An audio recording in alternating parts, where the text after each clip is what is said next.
코로나19를 명분으로 실시했던 불법 입국자 추방 정책이 종료된 첫날, 미국과 멕시코 국경엔 중남미인 수만 명이 몰렸습니다. 팜데일에 있는 한 주택에서 총격 사건이 발생했는데 16세 소년이 어머니를 지키려다 총격을 받고 부상을 입었습니다. 센타에나에서 10대 소녀를 납치한 뒤 성폭행한 리프트 운전사가 경찰에 체포됐습니다. 남가주에서 차로 돌진해 입구를 부수고 업소를 터는 떼절도 행각이 잇따라 발생했습니다. 이번 주말 마더스데이를 앞두고 가족 모임을 계획하거나 부모님께 선물하는 한인들이 늘면서 업소들이 특수를 누리고 있습니다.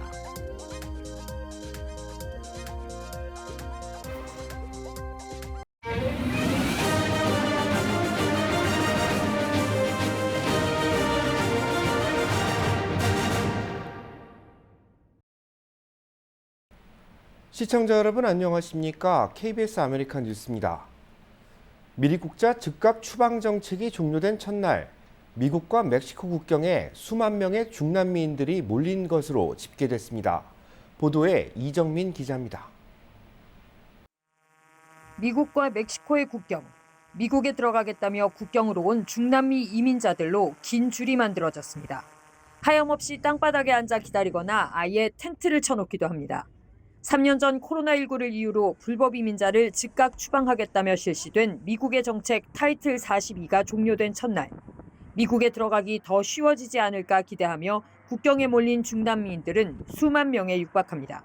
No, por el río. Ya estoy cansado de la aplicación. Nunca me responde, nunca me da nada. Entonces, toca por el río, como todo. 불법으로라도 미국에 들어가겠다는 사람들이 한꺼번에 몰려 일어날 일을 우려해 미국은 국경에 순찰대원을 10,000명 넘게 추가 배치했습니다. People who arrive at the border without using a lawful pathway will be presumed ineligible for asylum. We are ready to process and swiftly remove people without a legal basis to remain in the U.S. 멕시코도 국경 주변의 방위 인력을 늘렸습니다. 일단 첫날 우려했던 혼란은 일어나지 않았다는 설명입니다. El flujo va bajando el día de hoy, cuando menos hasta esta hora.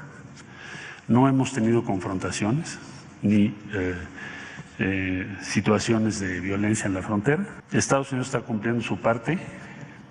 앞서 미국은 남미 주요국에 이민센터를 만들고 온라인 망명 인터뷰 신청을 받겠다고 발표했지만 아직 제대로 시행되진 못하고 있습니다.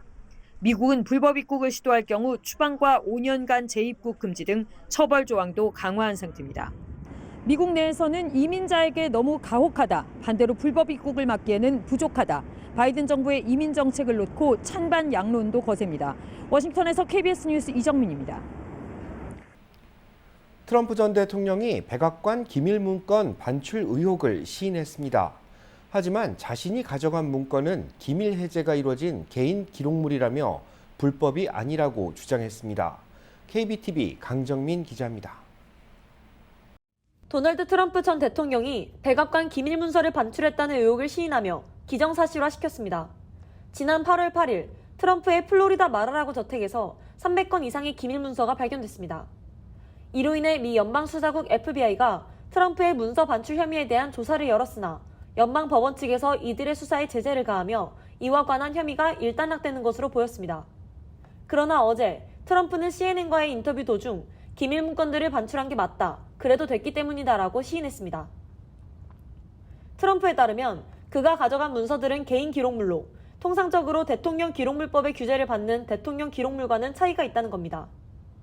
그러나 대통령 개인은 정부와 관련된 기록물을 통제할 권한이 없기 때문에 반출된 문서들을 개인 기록물이라고 지칭하기에는 어려움이 있다는 해석입니다. 바이든 대통령 또한 이러한 의혹들에서 벗어나지 못했습니다. 제임스 코머 연방하원 의원은 바이든의 둘째 아들 헌터 등의 바이든 일가족이 해외에서 수백만 달러를 받았다는 증거를 입수했다고 밝혔습니다. 코머 의원 등의 공화당 의원들은 바이든 일가와 중국, 루마니아 등에 위치한 법인들 간의 거래를 보여주는 10건의 은행 기록을 포함한 30페이지가 넘는 증서를 배포했습니다. 그들은 바이든 일가족이 자금의 출처를 은폐 시도하기도 했다고 덧붙였습니다. 의혹에 지목된 이들은 바이든의 둘째 아들 헌터 바이든과 그의 전 부인 및 현 부인, 큰아들 보 바이든의 부인, 남동생 제임스 바이든, 그리고 바이든의 손자입니다. 바이든 일가는 혐의를 전면 부인했으며 코머 의원에게 근거 없는 의혹을 퍼뜨리고 있다며 비난했습니다. 코머 하원 의원이 배포한 증서는 현재 진위 여부를 검토 중입니다. 한편 2024년 미 대통령 후보 경선이 다가오며 출마 후보들 간의 여론몰이 싸움이 시작될 것으로 전망됩니다. KBTV 뉴스 강정민입니다. 팜데일 주택가에서 총격 사건이 발생했습니다. 어머니를 지키던 16세 아들도 부상을 입었습니다. 박시몬 기자입니다. 팜데일의 한 주택에서 2명의 시신과 함께 총상을 입은 16세 소년이 발견됐습니다. 어제 오후 5시 30분경 팜데일의 솔마이라 플레이스의 한 주택에서 총격 사건이 있다고 신고를 받고 출동한 경찰은 현장에서 55세에서 60세로 추정되는 남녀 시신 2구를 발견했습니다. 두 시신 모두 상체에 총상을 입고 숨졌는데 여성은 총에 맞았고 남성은 스스로 총을 쏜 상처로 보인다고 경찰은 전했습니다. 이와 함께 16세 소년도 총상을 입었는데 소년은 어머니를 보호하다가 부상을 당했습니다. 소년은 현재 인근 병원으로 이송돼 치료를 받고 있으며 생명에는 지장이 없는 것으로 알려졌습니다.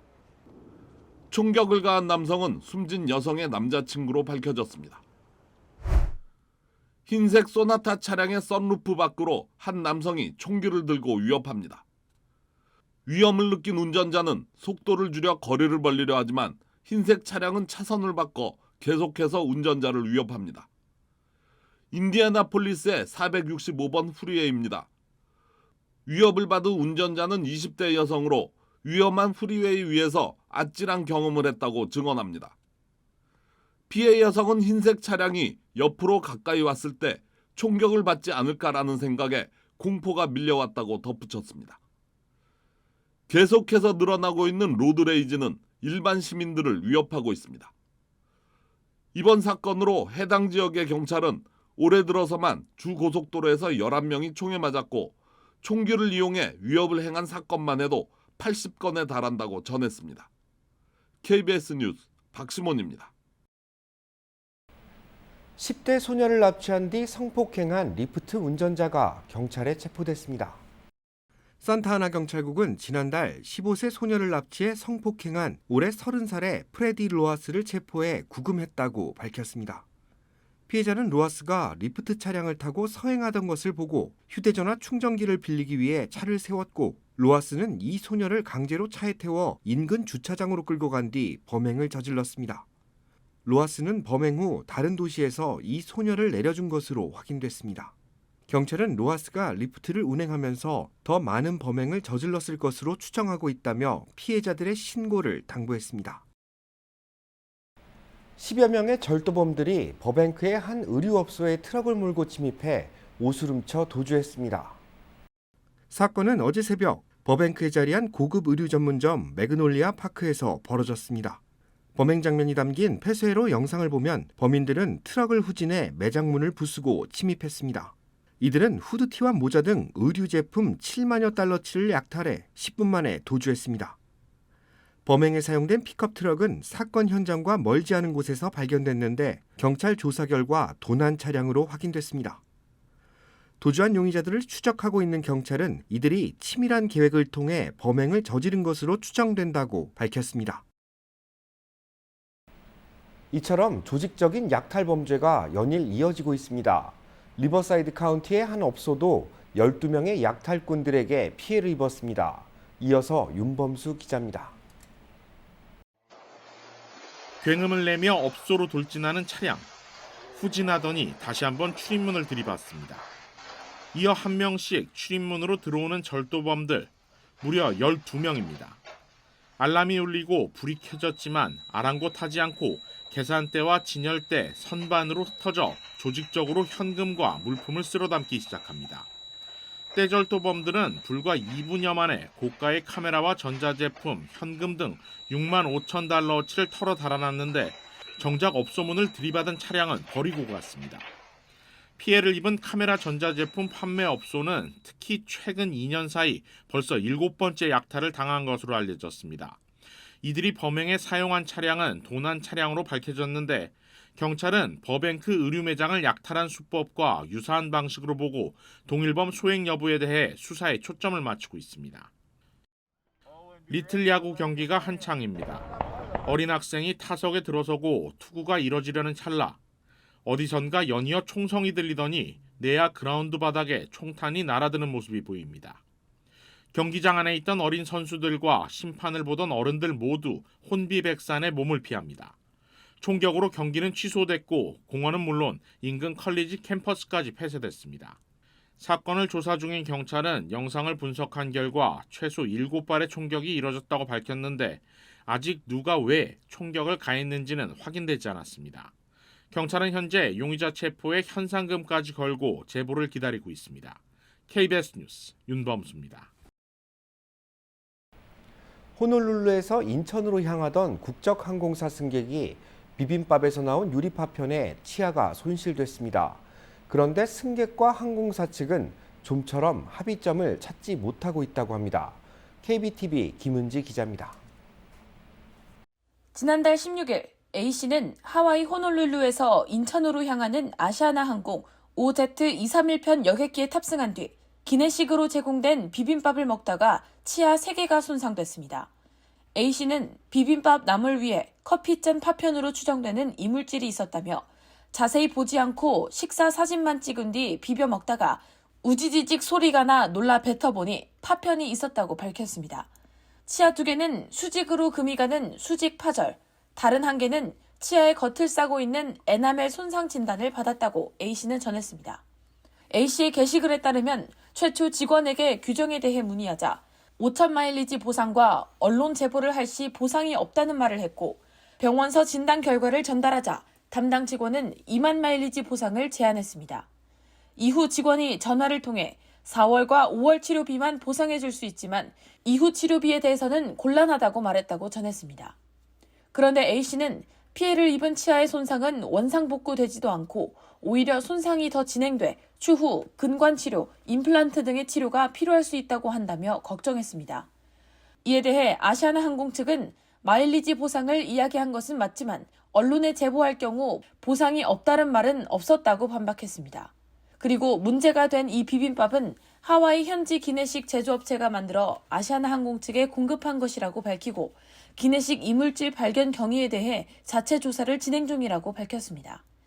이어 즉각적인 치아 진료에 대해서는 전액 보상할 방침이나 후유증 등에 따라 미래에 추가로 발생 가능성이 있는 치료에 대해서는 인과관계 증명 등이 어려워 보상이 쉽지 않다는 입장입니다. A씨는 이에 대해 아무리 임플란트가 좋다고 해도 자연치만큼 좋을까? 당장 2달치 치료비만 주겠다는 것은 당장 임플란트를 하라는 이야기냐고 반문하며 기내식을 먹고 치아에 금이 간 것이 사실이고 인과관계 시발점이라고 밝혔습니다. KBTV 뉴스 김은지입니다. 국제선 항공료가 급등했습니다. 여행객들이 늘고 항공유 가격이 오른 데 따른 것으로 풀이됩니다. 여름 성수기 국내에서 유럽을 오가는 항공권 평균 판매가는 1,167달러로 지난해 대비 36%, 팬데믹 이전에 비해 37% 오른 것으로 나타났습니다. 같은 기간 아시아 국가들을 오가는 항공권 평균 판매가는 1,817달러로 지난해 대비 24%, 팬데믹 전보다는 62%나 올랐습니다. 여행업계 관계자들은 팬데믹 이후 급증한 여행객 수요를 항공사들이 충당하지 못하고 있어 가격이 급등했고 항공료 인상분도 반영된 결과라고 분석했습니다. 팬데믹 기간 이뤄진 대규모 정리해고로 조종사와 객실 승무원들의 복귀가 늦춰지고 있는 점도 항공편 일정에 악영향을 미치고 있습니다. 항공권 가격은 여름방학 무렵부터 가파른 속도로 오르는데 수요가 주춤해지는 개학 시즌에 접어들어서야 차츰 안정세를 되찾을 수 있을 것으로 보입니다. 어머니날이 이틀 앞으로 바짝 다가왔습니다. 부모님께 선물을 하거나 가족 모임을 계획하는 사람들이 늘면서 한인업소들은 어머니날 특수를 누리고 있다고 합니다. 김경일 기자가 한인업소들의 분위기를 살펴봤습니다. LA 한인타운 꽃집 안은 카네이션이 활짝 펴 꽃내음이 가득합니다. 가격이 많이 올랐는데도 부모님께 고마운 마음을 전달하기 위한 주문이 크게 늘면서 꽃집들은 카네이션과 튤립 꽃다발을 만드느라 분주합니다. 네, 어머니들 꽃 많이 사다 드리세요. 세상에서 가장 좋은 사람, 엄마? 예, 어머니 날 꽃 많이 사다 드리죠. 타운의 한 건강식품점은 어머니날을 맞아 오는 21일까지 최대 15% 세일에 나서면서 코로나 기간 줄었던 매출이 빠르게 증가하고 있다면서 일하는 직원들도 활기찬 5월을 보내고 있다고 말했습니다. 거의 모든 제품을 하나 사면 5%, 2개 사면 10%, 3개 사면 15%. 그다음에 그거에 해당이 안 되는 제품들은 저희가요. 그 250불이 넘으면은 에브리타임 10%씩 선물로 드려요. 그래서 거의 모든 분들이 다 해당이 되는 걸로 지금. 식당들도 최근 고객들이 줄어 걱정이 많았지만 어머니날을 맞아 지난해 크리스마스 이후 손님이 가장 많이 늘고 있다며 예약 문의가 일주일 전부터 크게 늘었는데 주로 가족 모임을 예약하는 고객들이라고 합니다. 마더스데이 엄마는 물론이거냐 아빠까지 덩달아서 좀 많이 대접을 하려고 우리 자제분들이 많이 신경을 쓰고 있죠. 오늘, 내일 토요일 날, 또 당일 날 썬데이 아마 제일 바쁜 3일이 되지 않을까 생각을 합니다. 한인업체들은 최근 고객들이 줄어 은행 대출도 고려해봤지만 대출도 까다로워져 걱정해왔는데 어머니날을 맞아 늘어난 고객이 가뭄 속 단비가 되고 있다면서 한인업소를 많이 이용해줄 것을 부탁했습니다. KBS 뉴스 김경일입니다. 내년 3월 LA시 10지구 시의원 선거에 나서는 그레이스 유 변호사가 선거 캠프를 출범시켰습니다. 저소득층 주택 확대와 노숙자 문제 해결을 공약으로 내건 그레이스 유 후보는 자원봉사자들과 함께 본격적인 선거운동에 나설 계획이라고 말했습니다. 현행 헤더엇 LA시 10지구 의원 대행에 도전하는 그레이스 유 후보는 지난 2015년과 2020년에 출마했다가 낙선했으며 이번이 세 번째 도전입니다. 현재 10지구는 라틴계가 30%, 흑인계 29%, 백인계 27%, 아시안 13%로 구성되어 있으며 지난 1963년 이후 줄곧 흑인계가 의원직을 지켜왔습니다. 치매와 우울증 등 정신건강 관련 전문가들이 참여하는 힐링 세미나가 내일 열립니다. 비영리단체 유스타 파운데이션이 주최하는 이번 힐링 세미나는 치매 예방과 생활습관, 우울증에 대해 각 분야 전문가들이 안내하는 2부 강연으로 진행됩니다. LA 카운티 정신건강국 등 각계 전문 분야들이 참석하는 이 행사는 가정의 달을 맞이해 기획됐으며 누구나 참석할 수 있습니다. 행사는 토요일 오후 2시부터 남가주 새누리교회에서 열리며 참석자들에게는 한국 왕복 항공권 등 경품 추첨 기회가 주어집니다. 한 주간 증권 상황을 돌아보고 다음 한 주를 전망하는 주간 증시 브리핑 시간. 아티스캐피탈 김재환 대표 나오셨습니다. 안녕하세요. 네, 안녕하십니까. 네, 이번 주에는 나스닥만 약간 오르고 S&P 500과 다우는 하락했습니다. 이번 주도 기업들의 실적 발표가 이어졌지만 시장은 지난주랑 비슷한 분위기인데요. 어떻게 보셨습니까? 일단 이제 이번 주는 이제 이틀 떨어지고 3일이나 엇갈린 이번 주를 혼조세로 마감한 주로 기록했습니다. 이제 거기다 더해서 지금 말씀하신 것처럼 내스닥만 유일하게 이번 주 0.3%가 4%가 오르면서는 이제 3주 연속 상승한 주를 기록했습니다. 그 반면에 다우존스는 오늘까지 이제 5일 연속 떨어졌습니다. 그러니까 이번 주 내내 계속 떨어졌다는 얘기죠. 5일 연속 떨어지면서는 이렇게 되면 올해 들어 두 번째로 5일 연속 하락을 기록했고 특히 이제 최근 10일 동안에 9일을 떨어지는 위태로운 모습을 보였습니다. 그렇기 때문에 지금 다우존스하고 내스닥하고 희비가 완전히 극명하게 엇갈려 있다는 얘기죠.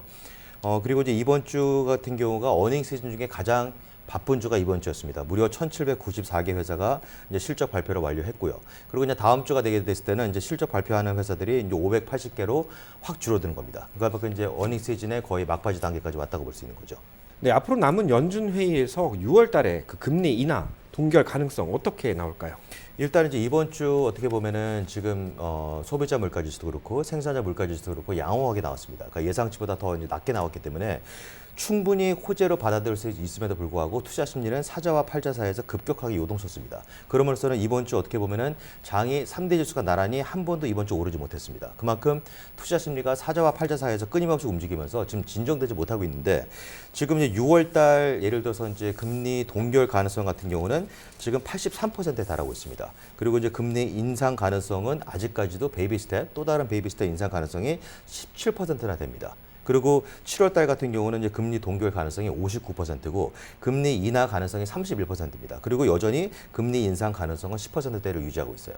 이렇게 되면 이제 9월 달 같은 경우는 금리 동결 가능성이 30%, 그다음에 인하 가능성이 66%, 인상 가능성은 4%대를 유지하고 있습니다. 그럼 결과적으로 무슨 얘기냐면은 6월 달, 7월 달, 9월 달 같은 경우도 금리 인상 가능성이 완전히 사라지지 않고 있다는 얘기죠.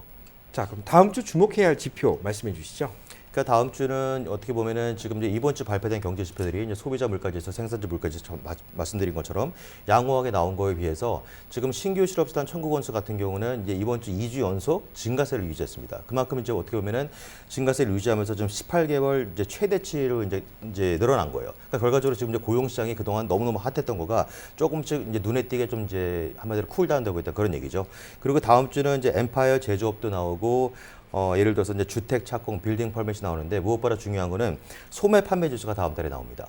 그럼 지난달 같은 경우 소매 판매 지수가 0.4% 줄어드는 걸 예상했을 때 1%가 줄어들었습니다. 그럼 결과적으로 뭐냐면은 소비자들이 지금 지갑을 닫고 있다는 이제 소비가 둔화되고 있는 사인이기 때문에 다음 주에 만약에 소매 판매 지수 같은 경우도 예상보다 좀 못 나오거나 더 예상보다 더 감소하거나 하게 됐을 때는 뭐 경기 침체, 둔화 가능성이 좀 더 다가섰다고 볼 수 있는 거죠.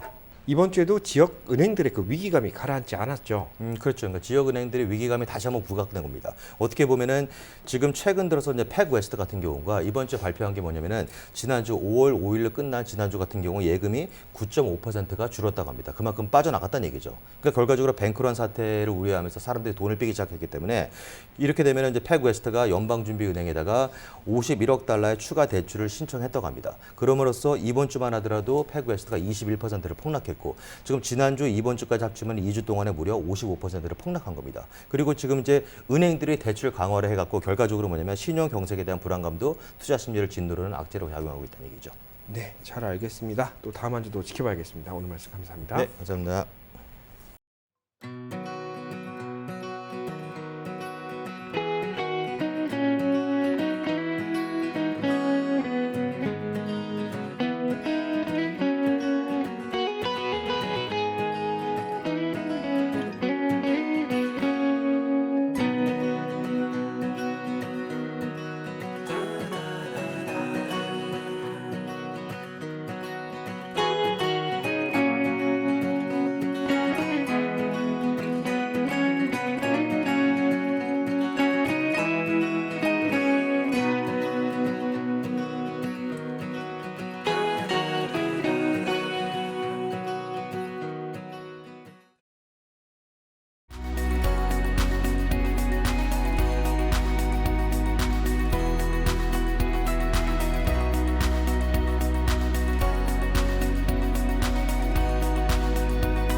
KBS 아메리카 뉴스 마칩니다. 편안한 주말 되시기 바랍니다.